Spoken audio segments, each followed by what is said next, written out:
नमस्कार दोस्तों, कैसे आप सभी लोग। उम्मीद करता हूँ सभी लोग अच्छे होंगे। आज का टॉपिक हमारे पास है रेडियो एक्टिविटी। हम रेडियो एक्टिविटी स्टार्ट करेंगे। हम काफ़ी 16-17 लेक्चर्स हम ऑलमोस्ट कवर कर चुके हैं न्यूक्लियर फिजिक्स में। आज से हम रेडियो एक्टिविटी कवर करेंगे। तो एक्चुअली में हमें कवर जो है पहले कुछ बच्चे सोच रहे होंगे कि लिक्विड ड्रॉप मॉडल करना चाहिए था, है ना। तो देखो लिक्विड ड्रॉप मॉडल है और मास फार्मूला है, ठीक है ना, सेमी एम्पेरिकल मास फार्मूला है। वो चीज़ें मैंने अभी इसलिए अवॉइड की है, या मैं कहूँ न्यूक्लियर मॉडल्स मैंने अभी इसलिए अवॉइड किए क्योंकि इनमें ना हमें न्यूक्लियर स्टेबिलिटी जब हम डिस्कस करते हैं तो अल्फा डीके बीटा डीके का कंसेप्ट आता है, ठीक है ना। तो इन चीज़ों को हम करेंगे तो उससे पहले हमें रेडियो एक्टिविटी के बारे में पता तो होना चाहिए, अल्फा डीके बीटा डीके के बारे में हमें पता होना चाहिए, ठीक है। इसलिए हम रेडियो एक्टिविटी स्टार्ट करें। तो आज बेसिक लेक्चर होगा रेडियो एक्टिविटी का। तो हम क्या क्या चीज़ें कवर करेंगे वो सबसे पहले वो देख लेते हैं, ठीक है। आपका कोई डाउट होगा तो आप मुझे कमेंट बॉक्स में बता सकते हैं, मैं पूरी कोशिश करूँगा उसको सोल्व करने की, ठीक है। तो बुक्स में देखो रेडियो एक्टिविटी के लिए आपको बताऊँ, आप क्रीन का बुक पढ़ सकते हैं। बेसिकली मैं जो कवर कर रहा हूँ वो क्रीन से है, theoretical portion. Most of the जो मैथमेटिकल पोर्शन है आप DC तैयल, ठीक है ना। एक SB पाटिल का भी बुक आता है, लेकिन आई वुड से कि it covers almost all the syllabus, but मैंने इसको इतना पढ़ा नहीं है, ठीक है। अब DC तैयल और one of the best book मैं आपको बताऊँ SN घोषाल, ठीक है ना। और SN घोषाल का बुक भी आप पढ़ सकते हैं। ये काफ़ी बुक्स हैं, मैं तीनों बुक आपको प्रीफर करूँगा, SN घोषाल, क्रीन एंड DC तैयल, ठीक है ना। समझ में आया। तो घोषाल तो पूरा आप MSc फिजिक्स के लिए भी है और BSc फिजिक्स के लिए भी। इट कवर्स वास्ट सिलेबस, ठीक है ना। उसमें सिलेबस से भी ज़्यादा चीज़ें हैं। तो बिगिनर्स के लिए मैं कहूँगा ये तीनों बुक्स अच्छी है, घोषाल, क्रीन और DC तैयल का, ठीक है। So what we will study today, let's have a quick glance. हमें पहले आपको रेडियो एक्टिविटी समझेंगे, रेडियो एक्टिविटी होता क्या है, ठीक है ना। फिर डिस्कवरी ऑफ रेडियो एक्टिविटी के बारे में पढ़ेंगे क्योंकि काफ़ी इंपॉर्टेंट आपको हमें पता होना चाहिए, है ना। कुछ हिस्टोरिकल जो बैकग्राउंड है उसके बारे में थोड़ा सा पता होना चाहिए। कैरेक्टरिस्टिक्स पढ़ेंगे रेडियो एक्टिविटी की, इलेक्ट्रिकल नेचर पढ़ेंगे, ठीक है ना। जो हमारे पास रेडिएशन होती है उसका क्या इलेक्ट्रिकल नेचर है, कुछ some of its properties. Then we will see penetration power of alpha beta gamma rays, क्योंकि एग्जाम में बहुत पूछता है। तो हम इसमें एक डायग्राम से हम इसको समझेंगे तो आप चीज़ें अच्छे से समझ पाएंगे। Then we will see radioactive displacement laws, है ना। तो रेडियो एक्टिव डिस्प्लेसमेंट लॉज जिसको हम स्टोडी-फेजन्स लॉ भी बोलते हैं, इसको कवर करेंगे, ठीक है। तो काफ़ी छोटा सा लेक्चर है, बेसिक लेक्चर है एक्चुअली में। बहुत सी चीज़ें आपको पता भी होंगी, ठीक है ना, आपने 11th-12th में कवर की होंगी। तो देखो रेडियो एक्टिविटी क्या होता है एक्चुअली में, न्यूक्लियर फिनोमिना होता है। तो रेडियो एक्टिविटी एक न्यूक्लियर फिनोमिना है जो एक स्पॉन्टेनियस डिसइंटीग्रेशन है किसका, न्यूक्लियस ऑफ एन एटम, ठीक है ना, with the emission of one or more penetrating radiation such as alpha particles, beta particles और गामा रेज, ठीक है। तो जैसे हमारे पास ये सपोज क्या होगा, न्यूक्लियस होगा, तो इस न्यूक्लियस से क्या गामा रेज, अल्फा रेज निकल रही है, बीटा रेज निकल रही है, ठीक है, गामा रेज निकल रही है। तो इस न्यूक्लियस का क्या हो रहा है, डिसइंटीग्रेशन हो रहा है। क्या हो रहा है, डिसइंटीग्रेशन हो रहा है, या हम बोलते हैं डिके हो रहा है, ठीक है। क्या होता है, स्पॉन्टेनियस डिके होता है, अपने आप होती है ये चीज़ें, ठीक है ना। कोई फिजिकल और केमिकल फैक्टर्स इसको नहीं करते, ठीक है ना, या स्टॉप भी नहीं कर सकते। तो ये स्पॉन्टेनियस डिसइंटीग्रेशन जो होता है ना न्यूक्लियस का, उसको हम क्या बोलते हैं, रेडियो एक्टिविटी बोलते हैं। तो ये बेसिकली एक नेचुरल रेडियो एक्टिविटी है, ठीक है, समझ में आ। तो ये बेसिक सा डेफिनेशन है रेडियो एक्टिविटी का। ये हमारे पास आप देख सकते हैं न्यूक्लियस होगा, ठीक है, अल्फा पार्टिकल इमिट हुआ, तो अल्फा पार्टिकल के पास क्या होते हैं, 2 प्रोटॉन होते हैं, ठीक है ना, और 2 न्यूट्रॉन होते हैं। तो अल्फा पार्टिकल को हम कैसे, जैसे हमारे पास हीलियम न्यूक्लियस होता है, तो हीलियम न्यूक्लियस में से मैं 2 इलेक्ट्रॉन निकाल दूँ, तो मैं 2 इलेक्ट्रॉन यदि हीलियम न्यूक्लियस में से निकाल दूंगा तो उसके पास क्या बचेगा, 2 प्रोटॉन बचेंगे, 2 न्यूट्रॉन बचेंगे, और इसी को हम क्या बोलते हैं, अल्फा पार्टिकल बोलते हैं। समझ में आ गई बात, ठीक है। ये है बीटा नेगेटिव, बीटा पॉजिटिव क्या होता है ये भी हम जानेंगे, ठीक है ना। बीटा पॉजिट्रॉन इलेक्ट्रॉन क्या होता है, गामा रेडिएशन हम समझेंगे, ठीक है ना। दीज आर फोटॉन्स, ठीक है। तो न्यूक्लियस का जो डिसइंटीग्रेशन हो रहा है ना, why, because emission of these particles are taking place, spontaneous emission of these particles are taking place, and this is called radioactivity, ठीक है। तो रेडियो एक्टिविटी क्या होता है, नेचुरल फिनोमिना होता है, सॉरी न्यूक्लियर फिनोमिना होता है, ठीक है। क्या होता है, nuclear phenomena, and this process is entirely independent of external physical parameters, जैसे टेम्परेचर, ठीक है ना, extreme pressure, magnetic field, electric field. This is one of the most important thing I would say, बहुत बार पूछा जाता है, ठीक है ना। तो जो रेडियो एक्टिविटी आप सोचोगे कि मेरे पास सपोज कोई रेडियो एक्टिव मटेरियल है ना, उसमें से अल्फा बीटा पार्टिकल्स निकल रहे हैं, ठीक है। तो आप उसका टेम्परेचर बढ़ाने से आप इसको कंट्रोल कर पाओगे, नहीं। क्या आप उस एक्सटर्नल प्रेशर इंक्रीज करने से क्या डिसइंटीग्रेशन पे फर्क पड़ेगा, नहीं। मैग्नेटिक फील्ड लगा दो, इलेक्ट्रिक फील्ड लगा लो, कुछ भी नहीं। तो जो हमारे पास रेडियो एक्टिविटी है क्या, एक न्यूक्लियर फिनोमिना है ना, and it is independent of external physical, I would say physical processes, physical parameters, ये सारे पैरामीटर्स हैं, ठीक है। एंड केमिकल कन्फिग्रेशन, समझ में आया। तो कोई भी फिजिकल प्रोसेस हो, केमिकल प्रोसेस हो, वो प्रभावित नहीं करता है न्यूक्लियर एक्टिविटीज़ को, रेडियो एक्टिविटी को वो बिल्कुल भी प्रभावित नहीं करता है, ठीक है। चाहे हमारा आइटम आइसोलेटेड हो या हमारा आइटम जो है बाउंड हो इनसाइड अ न्यूक्लियर कंपाउंड, है ना। हो सकता है मेरे पास सपोज कोई कंपाउंड है ना, और वो उस कंपाउंड, वो कंपाउंड क्या है, रेडियो एक्टिव है, समझ में आया क्या है, वो रेडियो एक्टिव है। बेशक हो वो कंपाउंड रेडियो एक्टिव, उसमें यदि कोई एटम हमारे पास डिसइंटीग्रेट हो रहा है तो वो होगा, ठीक है ना, चाहे वो आइसोलेटेड हो तब भी होगा या कंपाउंड फॉर्म में हो तब भी होगा। तो कोई केमिकल कन्फिग्रेशन क्या है, फिजिकल कन्फिग्रेशन क्या है, कुछ भी हो फर्क नहीं पड़ता है। समझ में आया। तो nuclear phenomena is independent of all physical and chemical process, ये ध्यान रखना। समझ में आया। तो जो बेसिकली अनस्टेबल न्यूक्लियाई होते हैं ना, ठीक है ना, नेचर में जो अनस्टेबल होते हैं, समझ में आया, वही रेडियो एक्टिव डिके करते हैं या जो सिंथेसाइज्ड किए जाते हैं लेबोरेटरीज में। तो जो नेचर में जनरली होता है उसको हम बोलते हैं नेचुरल रेडियो एक्टिविटी। क्या बोलते हैं? नेचुरल रेडियो एक्टिविटी, ठीक है ना। जो लेबोरेटरीज में हम करते हैं उसको हम बोलते हैं आर्टिफिशियल रेडियो एक्टिविटी। क्या बोलते हैं? Artificial radio activity. तो देखो आर्टिफिशियल रेडियो एक्टिविटी में जैसे मैंने सपोज प्रोटॉन, न्यूट्रॉन्स वगैरह किसी सैंपल पर बोम्बार्डमेंट की है। क्या की है? बोम्बार्डमेंट हमने की है, ठीक है ना, समझ में आया। तो उस बोम्बार्डमेंट की वजह से रेडियो एक्टिव हुआ है, तो वो इंड्यूस हुआ ना, तो ये इंड्यूस की हमने रेडियो एक्टिविटी, तो इसको आर्टिफिशियल रेडियो एक्टिविटी हम जनरली बोलते हैं। जो नेचुरल यूकर होती है, ठीक है ना, तो उसमें होती है हमारे पास जो स्पॉन्टेनियस है, स्पॉन्टेनियस डिसइंटीग्रेशन होता है, उसको हम नेचुरल रेडियो एक्टिविटी बोलते हैं। तो बेसिकली हम नेचुरल रेडियो एक्टिविटी ही पढ़ रहे हैं, समझ में आया। तो जो अनस्टेबल न्यूक्लियाई होते हैं ना जनरली, वो रेडियो एक्टिविटी के करते हैं। क्यों? क्योंकि वो क्या है? अनस्टेबल है। तो अनस्टेबल है तो दे हैव मैक्सिमम एनर्जी, तो to gain stability they have to minimise their energy, तो वो अपनी एनर्जी को मिनिमाइज करते हैं, ठीक है ना। इसलिए तो वो अपने पार्टिकल्स वगैरह रिलीज कर देते हैं to achieve more stability and tightly bound nuclear states. समझ में आई बात? तो ये है डिस्कवरी की। यदि हम बात करें रेडियो एक्टिविटी की, देखो जो फिनोमिना है रेडियो एक्टिविटी, ये एक्सीडेंटली डिस्कवर किया था। तो एक फ्रेंच फिजिस्ट थे जिनका नाम हेनरी बेक्वेल था, 1896 में इन्होंने इसको डिस्कवर किया था एक्सीडेंटली। तो क्या क्या एक्चुअली में ये यूरेनियम पोटेशियम जो सल्फेट सोल्ट्स है ना, इसकी स्टडी कर रहे थे, ठीक है। तो अभी तक रेडियो एक्टिविटी का कोई कंसेप्ट नहीं था। तो इन्होंने ना जो यूरेनियम पोटेशियम सोल्ट था ना, ठीक है ना, इसको ब्लैक पेपर में ना कवर करके ड्रोवर के अंदर रख दिया, ठीक है। तो ड्रोवर में उन्होंने रख दिया ब्लैक पेपर में कवर करके, और बाद में जब इन्होंने देखा कि ही फाउंड दैट जो फोटोग्राफिक प्लेट्स थी और जो ब्लैक पेपर जो था, है ना, जो फोटोग्राफिक प्लेट्स थी, है ना, और जो हम उसमें हमारे पास ड्रोवर में कुछ और भी मटेरियल्स थे, है ना, even without exposure to light they got black and, अब वो काले पड़ गए।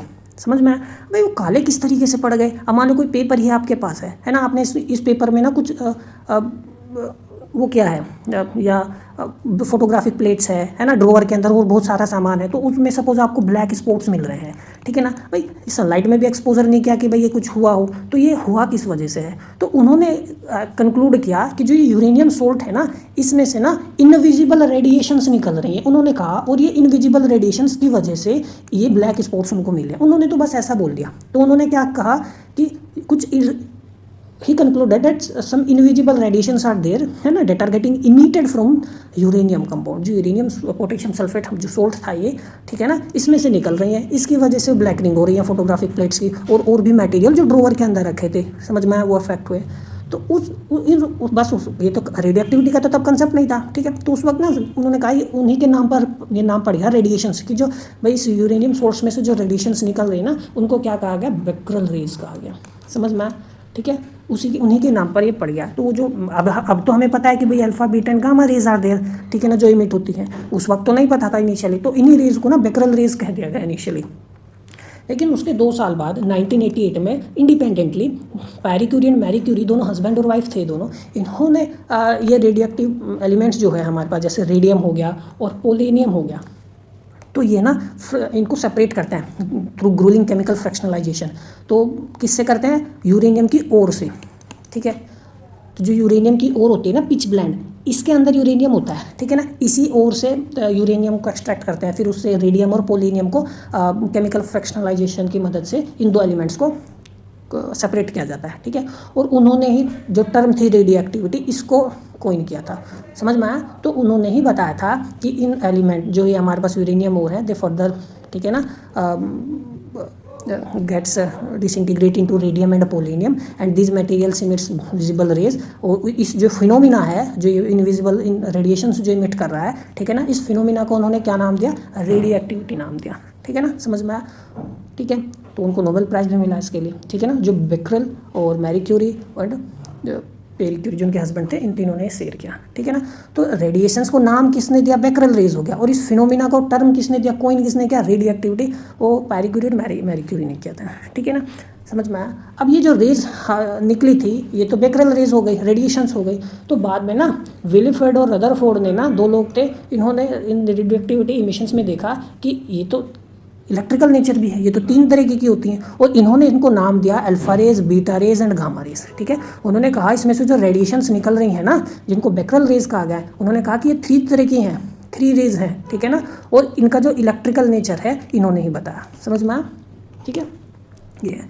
तो अब रेडियोएक्टिव डिके की देखो कुछ कैरेक्टरिस्टिक समझते हैं। तो पहला तो देखो स्पॉन्टेनियस होता है। ठीक है ना, तो हम नेचुरल रेडियोएक्टिविटी पढ़ रहे हैं, तो स्पॉन्टेनियस प्रोसेस होता है, नेचुरली ऑकरिंग होता है ना। हमें कोई एक्सटर्नल इनिशिएशन की या एक्सटर्नल एक्टिवेशन की या ट्रिगर करने की आवश्यकता नहीं होती। It is N spontaneous process. दूसरा रैंडम नेचर होता है। ठीक है, अब मेरे पास सपोज एक सैंपल हो गया, ठीक है ना, इस सैंपल में ना सपोज रेडियोएक्टिव एलिमेंट्स मेरे पास है, तो भाई इस सैंपल में ये एक एटम है, ये एक एटम है, ये एक एटम, तो कौन सा एटम डिके होगा मुझे नहीं पता, तो इट ऑकर्स रैंडमली। तो it is impossible to predict which particular nucleus, भाई इस एटम का न्यूक्लियस है या इस एटम का न्यूक्लियस कौन सा डिके करेगा। ठीक है ना, सारा प्रोबेबिलिटी पर डिफरेंट है। Probability of decay can be specified. समझ में आया? क्योंकि प्रोबेबिलिटी हम डिफाइन कर सकते हैं, क्योंकि एलिमेंट्स हमारे पास न्यूक्लियस का बहुत सारे न्यूक्लियस है। ठीक है, और कौन सा डिके कर रहा है वो हमें नहीं पता। तो इसका मतलब क्या है, अब हमें रेडियोएक्टिविटी को स्टडी करना है, तो बहुत सारे हैं, पता नहीं कौन सा सिंगल न्यूक्लियस डिके करेगा। तो decay of single nucleus was almost unpredictable. ठीक है ना, एक सिंगल न्यूक्लियस की यदि मैं बात करूँ, single nucleus it is almost unpredictable. अभी हमारे पास सैंपल हो गया, अब मान लो ये यूरेनियम सैंपल है मेरे पास, है ना। अब इस यूरेनियम सैंपल में ना यूरेनियम के ना जाने कितने न्यूक्लियस होंगे। आप 100 ग्राम यूरेनियम लिया, 100 ग्राम लिया, अब 100 ग्राम यूरेनियम में तो बहुत सारे आप निकाल सकते हैं, हम जानते हैं। ठीक है ना, आप 100 ग्राम यूरेनियम में आसानी से निकाल सकते हैं, फॉर्मूला वगैरह आप सब जानते हैं, N=N × A, है ना, ये हम जानते हैं, गिवन मास अपॉन में मोलर मास। ठीक है, यहाँ से हम निकाल सकते हैं आसानी से कितने से न्यूक्लियस हो गए। तो एक सिंगल न्यूक्लियस का पता करना डिके होगा या नहीं होगा काफ़ी अनप्रेडिक्टेबल है। इसी वजह से ना इसकी जो स्टडी एक तरीके से पूरा वो स्टेटिस्टिकल है। ठीक है, तो जो रेडियोएक्टिविटी डिके क्या है, स्टैटिस्टिकल बिहेवियर शो करता है, because it contains large collection of nucleus, है ना, जो स्टैटिस्टिकल लॉज फॉलो करेंगे। ये भी हमारा तो प्रोबेबिलिटी नेचर तो हम सभी पर रखेंगे, ये भी डिके हो सकता है, ये भी डिके हो सकता है, ये भी। ठीक है, तो रेडियोएक्टिव डिके का स्पॉन्टेनियस प्रोसेस है, रैंडम नेचर है। ठीक है ना, इट्स स्टैटिस्टिकल बिहेवियर। दूसरा इंडिपेंडेंस फ्रॉम एक्सटर्नल कंडीशंस, चाहे फिजिकल कंडीशंस या केमिकल कंडीशंस, तो उन पर निर्भर नहीं करता। ठीक है, अब ये नहीं है कि बाहर का, अब ये मेरे पास कोई सैंपल है, अब मैं ये सैंपल किसी रूम में रखा है, let us assume, hypothetical scenario, है ना, रेडियोएक्टिव डिके हो रहा है, तो ये थोड़ी ना कि मैं बाहर का टेम्परेचर प्रेशर का चेंज करने से इस पर कोई फर्क पड़ेगा, कोई फर्क नहीं पड़ता। ठीक है, तो जो डिके रेट होता है, रेडियोएक्टिविटी जो होती है, प्रैक्टिकली अनअफेक्टेड है बाय फिजिकल और केमिकल कंडीशंस। ठीक है, एनर्जी रिलीज बहुत ज़्यादा अमाउंट में एनर्जी रिलीज होती है, क्योंकि रेडियोएक्टिविटी डिके क्या है, न्यूक्लियस प्रोसेस है। ठीक है ना, समझ में आया, न्यूक्लियर प्रोसेस है, एंड न्यूक्लियर प्रोसेस जनरली जो होता है it is accompanied by release of large amounts of energy, typically in the order of mega electron volt. ठीक है ना, मैंने पहले भी बताया था आपको। तो nuclear phenomena mega electron volt energy involve करते हैं बहुत ज़्यादा, और जो इलेक्ट्रिकल फिनोमिना होते हैं वो क्या करते हैं, इलेक्ट्रॉन वोल्ट में एनर्जी रिलीज करते हैं। ठीक है ना, समझ में, तो मेगा इलेक्ट्रॉन वोल्ट में एनर्जी रिलीज हो रहा है 10⁻⁶ इलेक्ट्रॉन वोल्ट। ठीक है, तो वो कितना ज़्यादा है, तो इसी वजह से एनर्जी रिलीज बहुत ज़्यादा होती है रेडियोएक्टिव डिके में, because it is an nuclear phenomena. So these are some of the characteristics which you must remember. ठीक है, बात करते हैं इलेक्ट्रिकल नेचर की। तो कुछ चीज़ें तो बेसिकली आपको पता भी होगा, आपने 12th क्लासेस में पढ़ी होगी, तो आप हो सकता है इस लेक्चर को थोड़ा, है ना, 2x मोड पर भी पढ़ सकते हैं, लेकिन फिर भी मेरा फ़र्ज़ है कि आपको बेसिक चीज़ों से एकदम स्टार्ट करना। तो देखो इलेक्ट्रिकल नेचर की यदि बात करें रेडियोएक्टिव रेडिएशंस की, तो जैसे मैंने बताया था रदरफोर्ड और विलियर्ड थे, इन्होंने ही पहले एनालाइज किया था जो रेडिएशन निकल रही है ना, जो पहले तो बेकरेल रेडिएशन बोल दिया था, उन्होंने कहा इट हैज़ 3 कंपोनेंट्स, 3 कंपोनेंट्स है।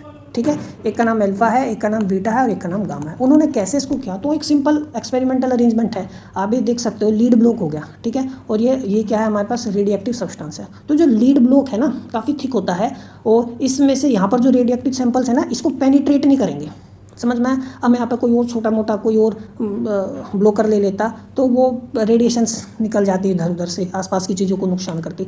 तो लीड ब्लॉक में जनरली इनको रखा जाता है। ठीक है, आपने अब शायद आपने जब न्यूक्लियर फिजिक्स का लैब में आपने एक्सपेरिमेंट वगैरह करे होंगे तो आप समझ सकते हैं। ठीक है, तो ये रेडियोएक्टिव सैंपल हो गया मेरे पास, यहाँ पर लीड ब्लॉक हो गया। ठीक है, तो हमारे पास रेडिएशंस इमिट हो रहा है, ये पॉजिटिव हो गया, नेगेटिव, ये इलेक्ट्रिकली चार्ज प्लेट्स है। तो जब इससे गुजरेगा तो हमने देखा जो बीटा रेज है, ठीक है ना, समझ में आया। तो बीटा में जनरली क्या होता है, बीटा नेगेटिव जब होता है तो इलेक्ट्रॉन इमिशन होता है। ठीक है ना, समझ में, वो कैसे मैं बता रहा हूँ वो समझाऊंगा मैं आपको। ठीक है, न्यूक्लियस के अंदर इलेक्ट्रॉन नहीं होता, वो क्या चीज़ होती है हम समझेंगे। तो वो पॉजिटिव प्लेट की तरफ बैंड हो रहा है, तो इट मीन्स इट हैज़, जो बीटा रेज है it has negatively charge particles, gamma rays एकदम बिल्कुल सीधा निकल गया, कोई डिफ्लेक्शन नहीं, तो भाई ये क्या होना चाहिए, न्यूट्रल होना चाहिए, ये नेगेटिव चार्ज होना चाहिए। समझ में आया? जो अल्फा रेज था वो नेगेटिव चार्ज प्लेट की तरफ आता है, ठीक है, ये हमारे पास फोटोग्राफिक प्लेट है, तो ये तो पॉजिटिव होना चाहिए, पॉजिटिवली चार्ज होना चाहिए, ठीक है, होता भी यही है ना। हम जानते हैं अल्फा पार्टिकल्स क्या है, 2 प्रोटॉन 2 न्यूट्रॉन होते हैं, तो हीलियम का जो न्यूक्लियस होता है, आप दोनों इलेक्ट्रॉन निकाल दो, तो उस पर दोनों इलेक्ट्रॉन निकाल देते हैं, तो 2 पॉजिटिव चार्ज आ जाता है, तो यही तो होता है, तो ये पॉजिटिव होता है, ठीक है ना। समझ में, न्यूट्रल होता है, गामा फोटोन्स होते हैं, ये चीज़ है। तो यदि हम इनका बेसिक प्रॉपर्टीज़ यदि हम पढ़ें तो देखो, अल्फा रेज की यदि बात करें तो पॉजिटिवली चार्ज पार्टिकल्स है, हीलियम न्यूक्लियस है जैसे मैंने बताया, और डिफ्लेक्टेड टुवर्ड्स नेगेटिव, पॉजिटिव है तो नेगेटिव प्लेट की तरफ डिफ्लेक्ट होगा इलेक्ट्रिक फील्ड में, ठीक है, समझ में आया। एंड लो पेनिट्रेशन पावर, तो देखो पेनिट्रेशन पावर हम थोड़ा बाद में भी समझेंगे, यहाँ भी देखते हैं। देखो जो पेनिट्रेशन पावर होती है ना अल्फा रेज की, बहुत कम होती है, तो ऐसे ध्यान रखो, ये अल्फा रेज है, ये बीटा रेज है, गामा रेज है। गामा नाइफ का आपने नाम सुना है? गामा नाइफ, गामा नाइफ ऐसा समझा, यदि मैं आपके हाथ पर लगा दूँ, ऐसे समझो लेजर की तरह काम करेगा, आपका हाथ कट जाएगा, उसको गामा नाइफ बोलते हैं। खैर छोड़ो, तो जो अल्फा पावर है वो लो पेनिट्रेशन पावर होती है, इतना वो आप समझो कि 0.1 mm जो एल्युमिनियम फॉइल होती है ना, ठीक है ना, जनरली, या जो कोई ऑर्डिनरी पेपर है, आपके जो बुक्स के पेपर हैं, वो उससे भी पेनिट्रेट नहीं करता, वो भी स्टॉप कर देगा, ठीक है।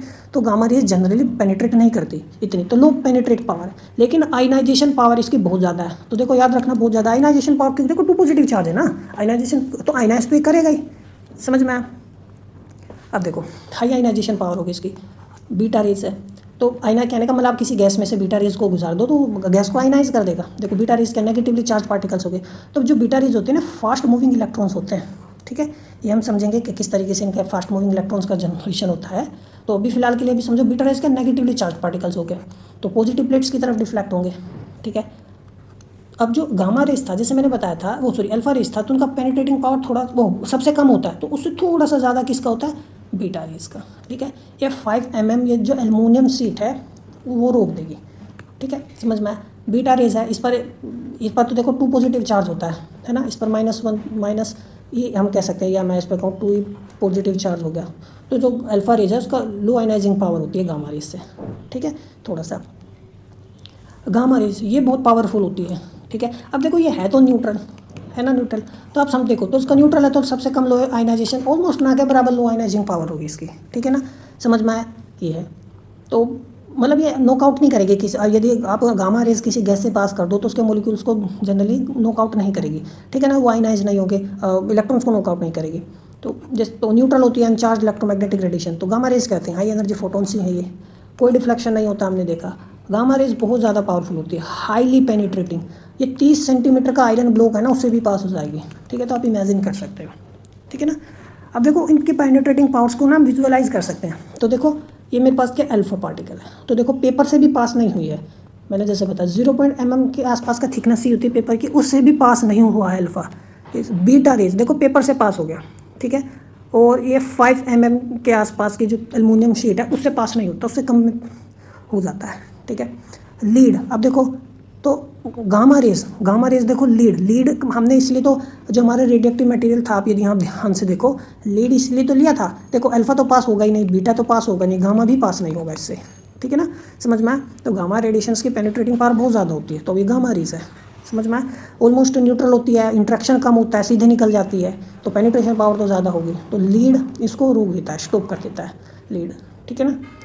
अब देखो न्यूट्रॉन जो होता है ना, न्यूट्रॉन है ना, तो ये तो न्यूट्रॉन तो खैर ये तो हमारे पास रेडिएक्टिव रेडिएशंस होगी, यहाँ पे मैंने इसलिए लिखा क्योंकि न्यूट्रॉन जो पार्टिकल है ना, ये तो यदि आप इसकी बमबारी करो तो पेपर से भी पास होता है, एल्युमिनियम से भी पास होता है, वो लीड से भी पास हो जाता है, ठीक है ना। ऑलमोस्ट 30 सेंटीमीटर के आसपास की लीड हो या उससे ज़्यादा हो तो मतलब 30 के आसपास उससे पास हो जाएगा, लेकिन कंक्रीट जो होता है, ठीक है ना, उससे न्यूट्रॉन पास नहीं होता, ठीक है। बस ये चीज़ें हैं थोड़ी बहुत जो आपको ध्यान रखनी है, बेसिक चीज़ें हैं, आप मोस्ट प्रोबेबली कल से है ना थोड़ा ज़्यादा हम डीपली डिस्कस करेंगे रेडिएक्टिविटी लॉज डिस्कस करेंगे, एक्टिविटी डिस्कसन करेंगे, ठीक है। तो नेक्स्ट हमारे पास है आज के लेक्चर में डिस्प्लेसमेंट लॉज, जिसको हम सोडी फ्रेजन लॉज बोलते हैं, ठीक है। तो ये कहते हैं कि भाई कोई भी जब पेरेंट न्यूक्लियस होता है, मान लीजिए हमारे पास ये क्या है, न्यूक्लियस होगा, अब ये क्या हो गया, डिके हो गया, अब ये डिके होने के बाद ना जो कुछ बचता है, ठीक है, तो ये तो पेरेंट न्यूक्लियस हो गया, ये हमारे पास डॉटर न्यूक्लियस हम इसको बोलते हैं, क्योंकि इसने इसको जन्म दिया तो नाम इसलिए ऐसे ही पड़ा है। तो ये कह रहे हैं कि जो कोई पेरेंट न्यूक्लियस है वो अल्फा बीटा पार्टिकल्स इमिट जब वो करता है, ठीक है, तो उसका जो न्यूक्लियर कॉन्फ़िगरेशन है ना वो चेंज होता है। गामा रेज में न्यूक्लियर कॉन्फ़िगरेशन चेंज नहीं होता। तो ध्यान रखो, क्यों मैं ऐसा कह रहा हूँ अभी हम एग्जांपल से समझेंगे। तो जब अल्फा और बीटा पार्टिकल ही निकलते हैं ना तो न्यूक्लियर कॉन्फ़िगरेशन चेंज होता है, ठीक है। तो उसके बाद इमिट होने के बाद हमें एक अलग ही एलिमेंट मिलता है जिसको हम क्या बोलते हैं, डॉटर न्यूक्लियस बोलते हैं, ठीक है, समझ में आया। तो ये जो एटॉमिक ट्रांसम्यूटेशन अभी हुआ है पेरेंट न्यूक्लियस से डॉटर न्यूक्लियस में ना, इसको Soddy Fajans radioactive displacement law govern करता है, ठीक है। और इट स्ट्रिक्टली एनफोर्स कि during this transformation conservation of mass number और कंजर्वेशन ऑफ एटॉमिक नंबर जरूरी होता है। कैसे, अभी देखो, तो यदि हम अल्फा डीके लें तो अल्फा डीके देखो, तो अल्फा डीके डिस्प्लेसमेंट लो क्यों कहा गया अभी आप समझ जाओगे। तो देखो ये मेरे पास एक न्यूक्लियस हो गया, ठीक है।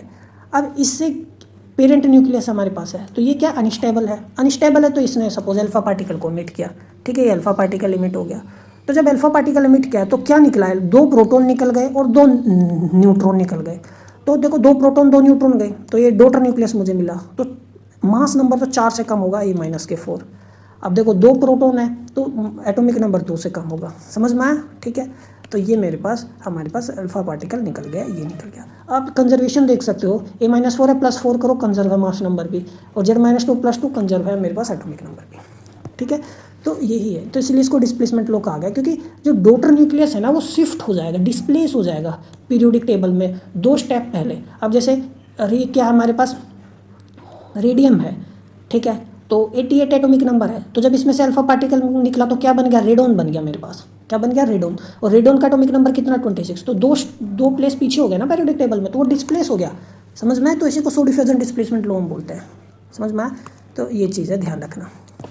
अब देखो बीटा डीके की यदि हम बात करें तो बीटा डीके में देखो क्या करता है, जो अनस्टेबल पेरेंट न्यूक्लियस है तो नेगेटिव बीटा डीके, एक पॉजिटिव बीटा डीके भी होता है, उसके बारे में भी हम डिस्कस करेंगे। तो देखो न्यूक्लियस में क्या है, मेरी ये हमारे पास न्यूक्लियस हो गया, ठीक है। तो जो न्यूक्लियस के अंदर न्यूट्रॉन्स भी हैं, प्रोटॉन्स वगैरह भी हैं। तो जो न्यूट्रॉन है ना, न्यूट्रॉन, ठीक है, समझ में आया, वो क्या होता है, इंटरनल जो न्यूट्रॉन हमारे आसपास वो कन्वर्ट हो जाता है किसमें, प्रोटॉन में। तो न्यूट्रॉन किस में कन्वर्ट होता है, प्रोटॉन में। और अब देखो चार्ज मेंटेन करो, तो ये पॉजिटिव है तो यहाँ पे नेगेटिव चार्ज होना चाहिए, तभी तो हमारे पास कंजर्व होगा चार्ज। और ये मेरे पास एंटी न्यूट्रिनो रिलीज हो गया, समझ में आया। तो अब ये हमारे पास न्यूक्लियस है, तो न्यूक्लियस के अंदर ही जो न्यूट्रॉन था उसने क्या किया, वो प्रोटॉन में बदल गया। तो न्यूट्रॉन तो गया, हट गया, किसमें बदला, प्रोटॉन में। और न्यूक्लियस से बाहर मेरे पास क्या निकल गया, इलेक्ट्रॉन निकल गया, और मेरे पास एंटी न्यूट्रिनो निकल गया। तो ये सब ड्यूरिंग कन्वर्जन हुआ है, इलेक्ट्रॉन न्यूक्लियस के अंदर नहीं था, समझ में आ गया। तो जो न्यूक्लियस है वो हाई एनर्जेटिक इलेक्ट्रॉन्स और इलेक्ट्रॉन एंटी न्यूट्रिनो इसको हम बोलते हैं, ये इमिट करता है। टोटल मास जो है वो कॉन्स्टेंट रहता है। अब देखो कैसे, हमारे पास जो पेरेंट न्यूक्लियस है, ठीक है, अब न्यूट्रॉन किस में बदला, प्रोटॉन में, समझ में आया। तो देखो न्यूट्रॉन तो प्रोटॉन में बदल गया, तो मास नंबर में ना तो हमने कोई ऐड करा, मास नंबर ना हो तो मास नंबर तो सेम रहेगा, लेकिन एक न्यूट्रॉन किस में बदला, प्रोटॉन में बदल गया, तो एटॉमिक नंबर बढ़ गया एक। तो देखो Z+1 हो गया, ठीक है, और ये e⁻⁻1, ये मतलब इलेक्ट्रॉन है -1 चार्ज, मतलब चार्ज हो गया, ये एंटी न्यूट्रिनो हो गया, समझ में आया। तो जैसे हमारे पास कार्बन है, ठीक है ना, तो कार्बन किस में बदल गया, नाइट्रोजन में। तो 7 है ना, एक चार्ज बढ़ गया और ये 14 हो गया। तो इसको हम क्या बोलते हैं, बीटा नेगेटिव डीके, समझ में आया। इसी तरीके से बीटा पॉजिटिव डीके भी होता है। तो बीटा पॉजिटिव डीके में क्या होता है, प्रोटॉन डीके होगा न्यूट्रॉन में, ठीक है, समझ में आया। और वो पॉजिट्रॉन हमें मिलता है, और ये मेरे पास क्या मिलता है, हमारे पास न्यूट्रिनो। तो ये क्या है, ये होता है न्यूट्रिनो, और ये क्या होता है, एंटी न्यूट्रिनो, ठीक है। तो ये है, तो प्रोटॉन जनरली हमारे पास ज़्यादा चांसेस तो न्यूट्रॉन के डीके होते हैं, ठीक है ना। प्रोटॉन भी डीके होता है और वो भी बाउंड स्टेट में होता है जनरली। तो जब प्रोटॉन डीके होगा तो देखो इसको हम कैसे लिखेंगे, तो ये हो गया मेरे पास, तो ये मास नंबर तो सेम रहेगा, तो प्रोटॉन किस में बदल गया, न्यूट्रॉन में, तो यानी मास नंबर एक कम हो गया, ठीक है, समझ में आया। तो ये हम इसको लिखेंगे, समझ में आ गई बात। तो ये तो डिस्प्लेसमेंट हुआ है, ठीक है ना।